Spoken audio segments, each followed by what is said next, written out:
we have?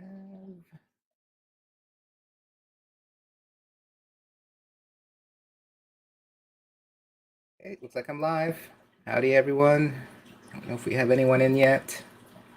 I saw Sketty Nona, Silver Creek Aquatics you were in. We'll wait a few more minutes.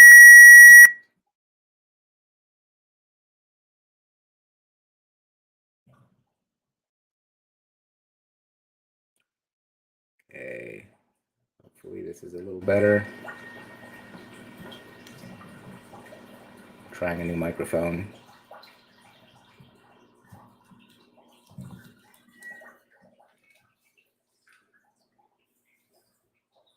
Oh, this is not good. All right, let me fix that. Howdy, everyone. Howdy, Coralworks, Silver Creek Aquatics, Skull. Yeah, I'm trying out new equipment, so I got a new mic. Hopefully that sounds okay. It's picking up a lot of the background noise, though. Let's see if I can fix that.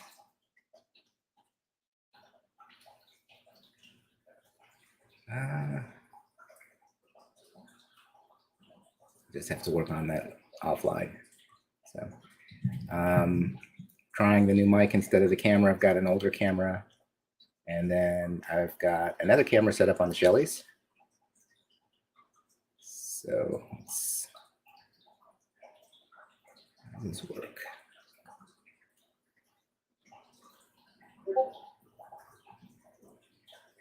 So still learning how to stream and how to use StreamYard. But so far it seems pretty easy. Just need to figure out how to change the layout a little bit.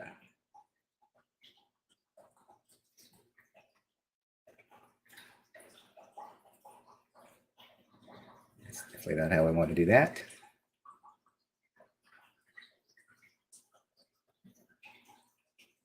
Let me just go back to the side-by-side. So good morning, everyone. So I've got the camera set up on the shellies. The light's a little too bright right now.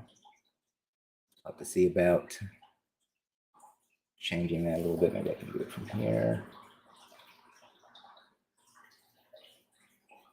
I'll have to figure that one out on offline as well.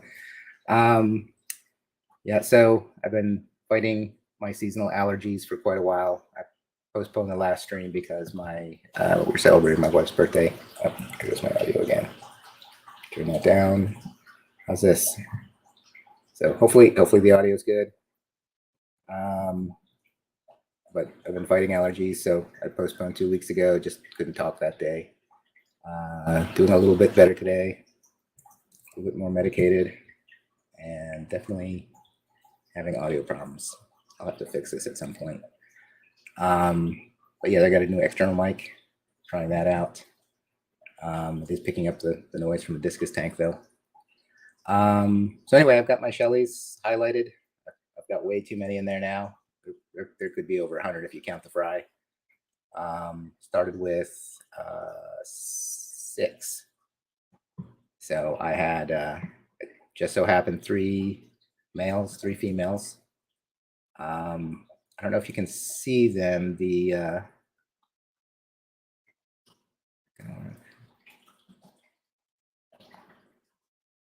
is better.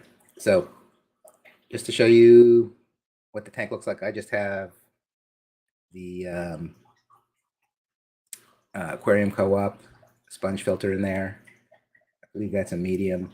It's hard to see the shells with the way everything is right now because of the light. I think I've got to elevate the camera a little more, get a different angle, and the light is turned down a little bit. I'm using aragonite. Oh, yep, hi Silver. Yeah, it's got adjustable gain, which I'm trying right now. So let me I can raise and lower it. If I raise it too high, I can definitely hear the discus tank. Okay, that's a little better. And then with this mic, for some reason, I've got to have the headphones on. It's not going to use my speakers. That might be just to avoid more feedback from the speakers. So I've got 2 heaters in here, hooked up to an Inkbird. Thought it would be a little safer. I don't know why I only went with one heater for the discus tank, but I've added one at times especially when it's really cold. And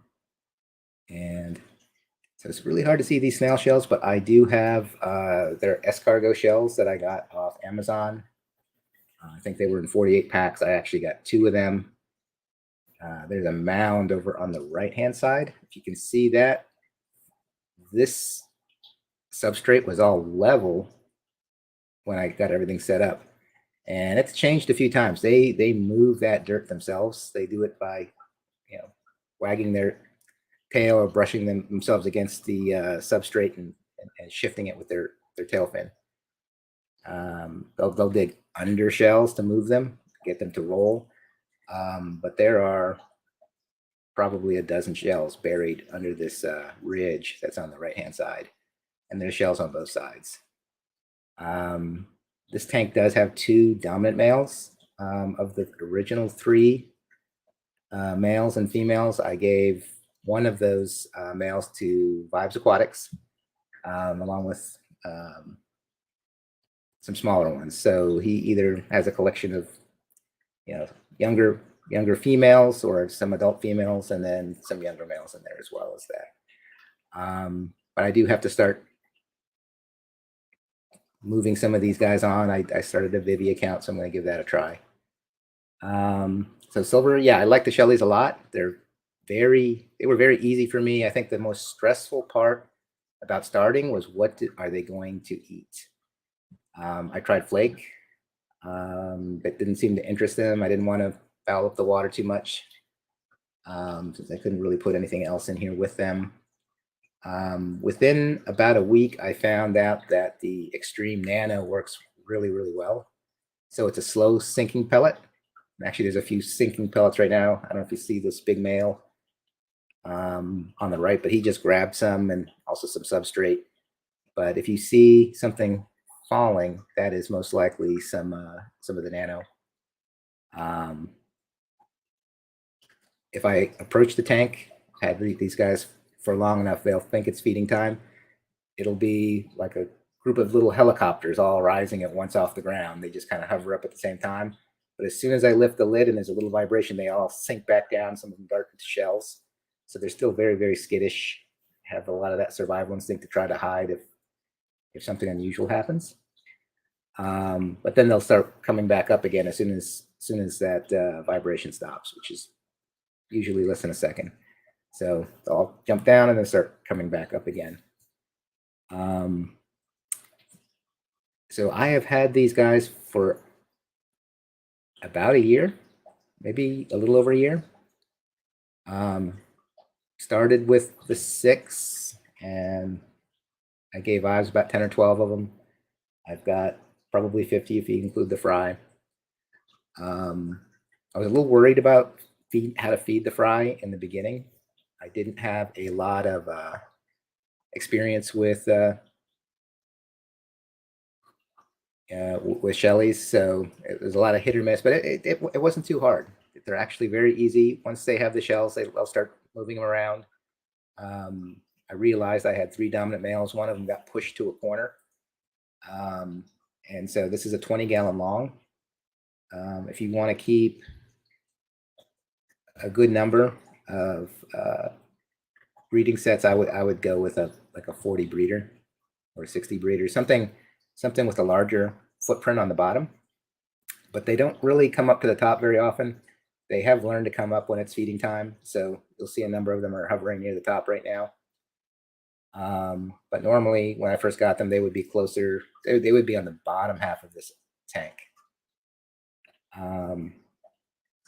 They are very friendly. I have never seen them go after the fry. I mean, if I sit back for a little while, I will see the fry coming out of the shells, moving around. But they'll also be the first ones to dart in if they sense issues or sense danger. So what I might do is I might mute myself and move the camera around a little bit to get a better angle on everybody. So I'll do that in a few minutes. The other thing that happened over time is I don't have anything to clean the algae. I did scrape the tank in the kind of earlier today, try to clean it up a little bit. But there's a lot of algae on the shells, and that's where the fry are getting their food. So they're eating the microorganisms that are in the algae. I do have a little bit of hair algae in the back that I have to keep taking off the, the heaters and such. Um, but generally, I just have to change maybe 10% of the water every week. In the beginning, I didn't do it too often. My water is generally pretty hard here in Central Texas. Um, I've got aragonite for substrate, and I've tried the Lake Tanganyika buffer in the beginning, and then after a while, I just stopped using it. So my pH is a little bit over 7. So you probably don't need to worry if you've got higher pH water. So these are Neolamprologus multifasciatus, also known as multis. It was kind of a toss-up between these and the Cotylopunctatus or the cotylopunx.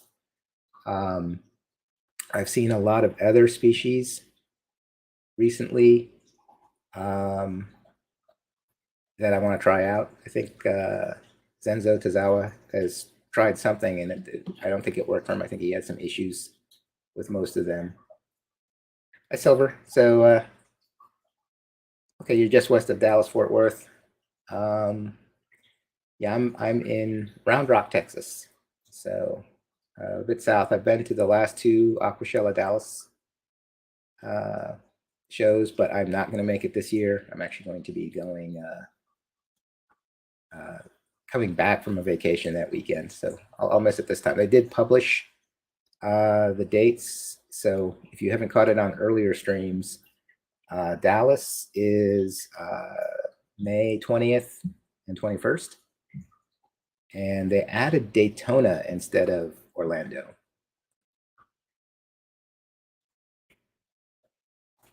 Oh, cool. So not far from Round Rock. Yeah, I've been here for about 16, 17 years now. So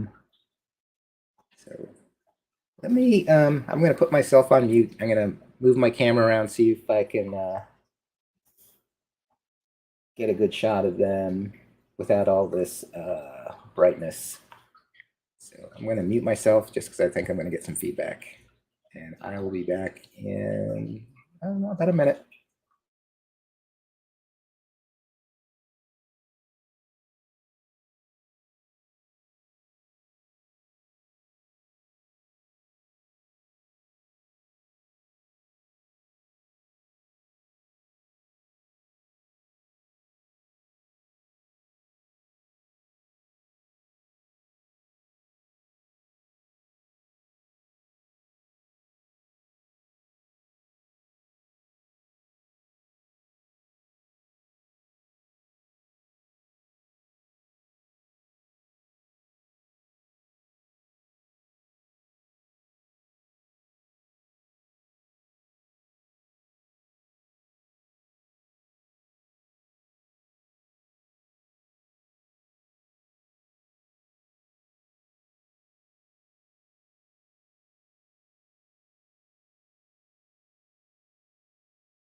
It's a much better angle.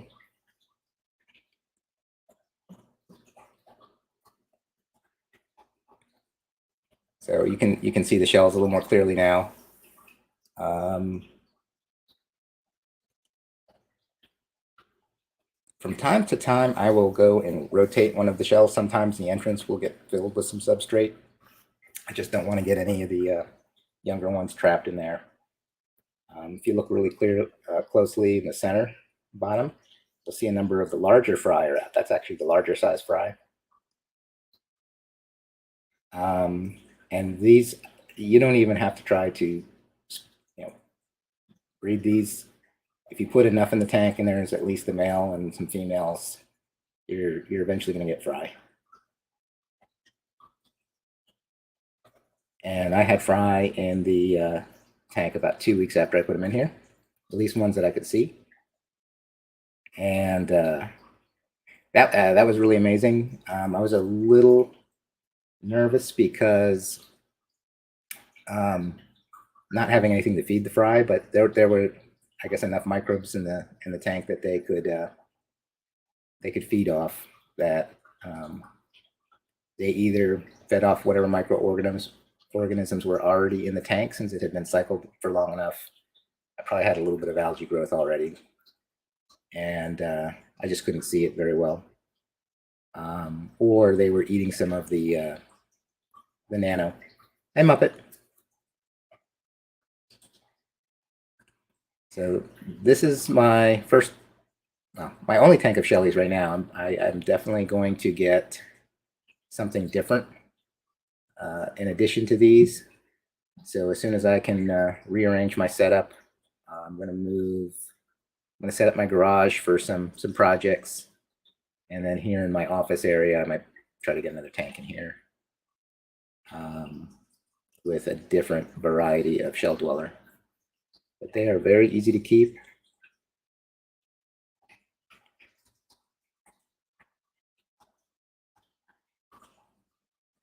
I bought a second bag of shells since I used, I think, all 48 from the original bag. And that's what's in there now, is that plus about another 20 or so for a 20-gallon long. I think that worked pretty well. And then they buried a number of them here on the right.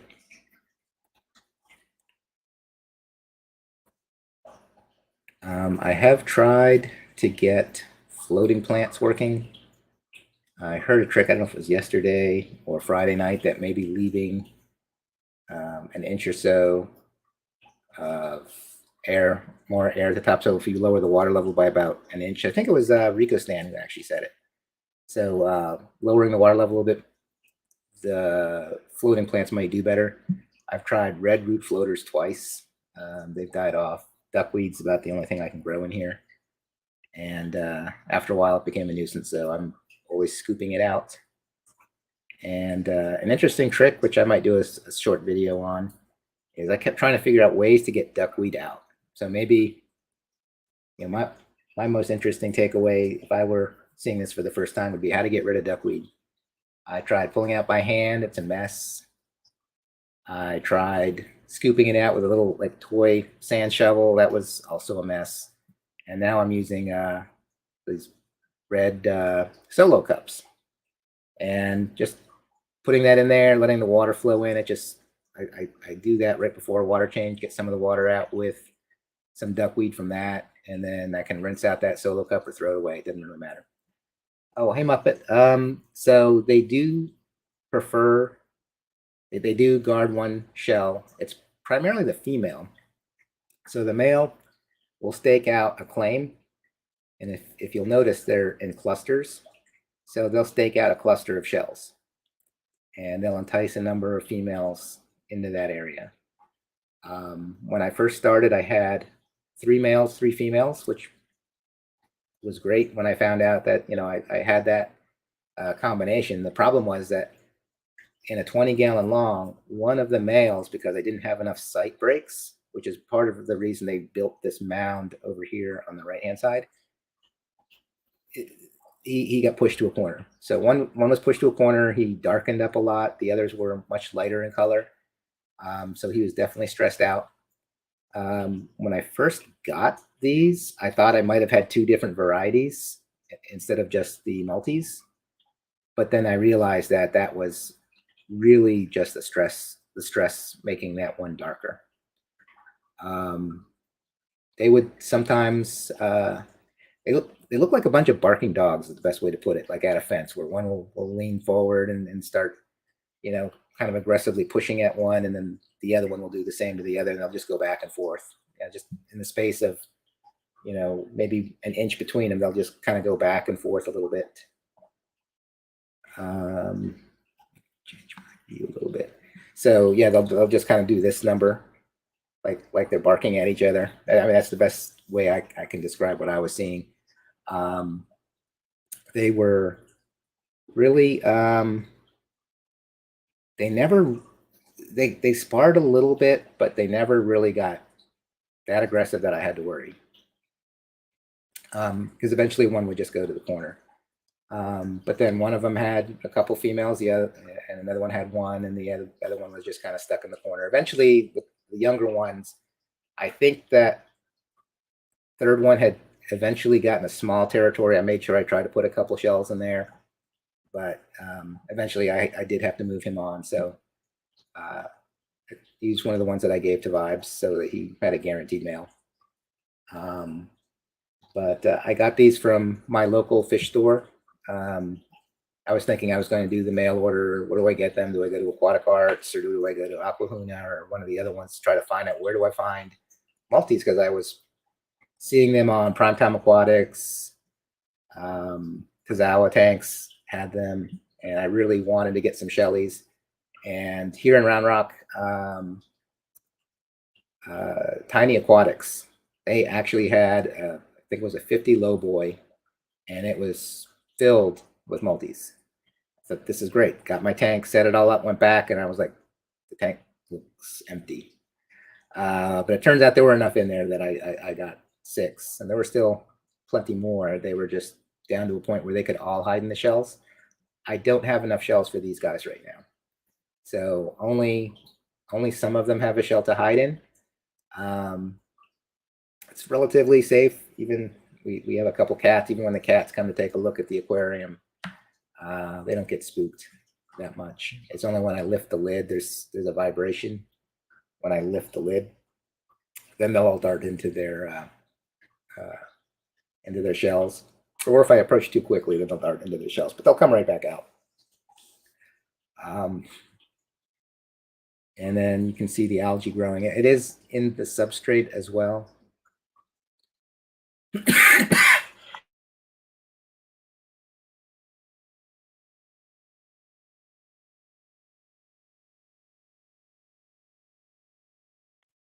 Sorry, everyone. It's allergy season.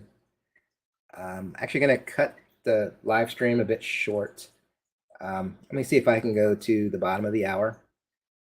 And I did notice that Crypt Keeper has a live stream today at 11:30 my time. So maybe what I can do is post the link for that. Actually, I'll do that right now.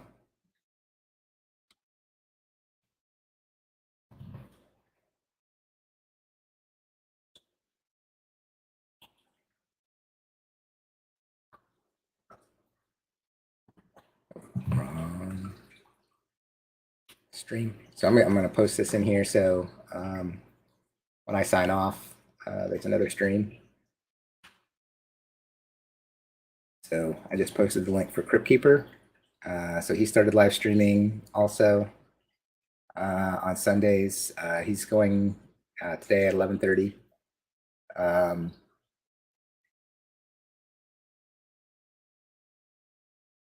Let's see. Any other questions about shellies? Anything I can talk about? I've got cedar allergies. So if you're familiar with Central Texas, this is the bad time of the year. So 2 weeks ago, I postponed my stream. I just couldn't even talk that morning. I've got a lot of medication in me right now. So it's not too bad, but if I start coughing a lot, I'll close out the stream. But usually it lasts only a month or two, so shouldn't be too bad.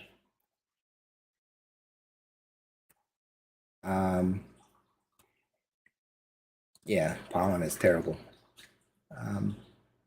So I don't know if you see behind me the discus. They're a lot more lively now than they used to be. I didn't realize till I started noticing I've got a Bolivian ram that's actually thicker than those discus. And I'm like, that's, I would expect the discus to be, thicker than that. So I had lost two in the early days due to wasting disease, and one of them's kind of small. And I noticed that they're kind of thin, so I dosed them with XFLP uh, over 2 weeks. So one dose, and then a week later another dose, and now I've been giving them a course of Metro for 10 days, and they're a lot more lively now. So I'm up at, let's see. So Chris, when you mentioned your shelly fry found food in the algae, give me hope to find any Cory eggs in my. Yeah. So for the Cory eggs, I noticed who was it, Bex, with her pygmies. She just finds the pygmy Corys. If you see the discus tank behind me, I actually have 4 stir-by Corys, and I came home uh, from lunch one day right after we had a weather front come in, and I saw 3 eggs on the glass. I'm like, I got to go get these, and I went to go get a container and came back, and they were gone.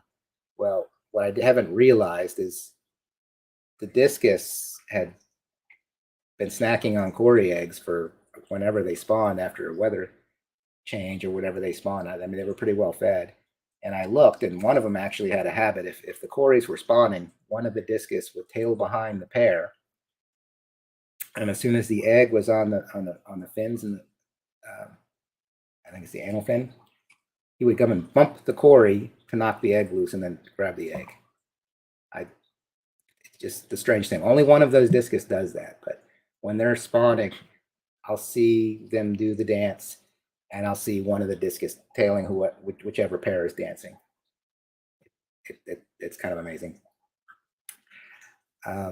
Yeah, so I had Fry in that shelly tank within 2 weeks, and Five said he's got a lot more than I gave him. So I think he's only had them for about maybe 3-4 months, if that. But you can see some of the Fry on the lower center. They don't bother the Fry at all. They're colony spawners. The males will get a little aggressive and territorial to each other. They'll try to entice females into their group of shells that they're guarding, and at that point, everything just takes over. From what I understand, and I've kind of seen it a few times, is the female will kind of do some sort of a little bit of a not really a dance, just some sort of motion outside of the shell that she claims. The females are the ones claiming individual shells, so the males just claim a cluster. But that female, I think, is trying to lure the male to mate. So, and then all the fertilization happens inside the shell. And at some point, if you look really, really closely at some of the shells where the females are, you may see very tiny fry come out. But if you move, they're very skittish at that point. If you move any at all, they'll go right back in the shell. Eventually, they'll stay out longer. The only time these guys get spooked is if I'm approaching too quickly or lifting the lid of the tank. So those discus definitely can learn. I guess of all the species of fish that I've had, I really enjoy cichlids, which is one of the reasons why I went to the Triple Crown last year. I joined the American Cichlid Association beforehand, and there's a few other cichlids I want to try keeping in the future. Now that I've got time and space, and now that I know what a python is, for the longest time I had a 72-gallon bow front in the family room, and I started traveling a lot and doing buckets back and forth was just a pain. I went to visit my family up in the Northeast, and my sister had a python, and I was like, oh, okay. And then I started watching the YouTube videos and Fish Fam, and then seeing how some people had changed their water. So now I'm hooked. I'm back. The 72-gallon bow front had broken long ago, so I moved that on. But I've got a 75-gallon for the discus. The 20-gallon long is the next largest, and that's for the shellies. For my next shelly tank, I might actually try a 29-gallon just to get some more height. I don't know if I'd put a top dweller in there, but if I did, it would really be something like endlers. And then I've got a couple 10 gallons above this 20 long. And then on the other side of the room, I've got smaller tanks, 5s, 10s. Okay, so I'm going to call it early. Crypt Keeper should be starting about now. Thank you, everyone, for joining. I'll try to do the stream once a week. I'll catch Crypt Keeper, see if that's a regular schedule for him, try to find some time where I'm not overstepping anyone else. But thank you again. If there's anything that you want to see, I've got, maybe I'll try showing off the community tank area next time. I use the Wallstat method with those. And I have one which has kind of a collection of different fish that I've liked, some that I've rescued from the yard. I had Medaka, old Medakas out in a little pond, and then a raccoon found them. So I had to move them all inside. And then I've gotten a few from Dan's Fish and some others that have moved on from other tanks. So I'll try that. I'll get everything set up a little better so that I have more time to deal with the audio video. But I'm glad I found this tank angle. Now I know I can, if I look down on the tank, you won't get a lot of that glare from the light. Anyway, thank you, everyone. Have a great rest of the weekend, and I'll see you on the streams.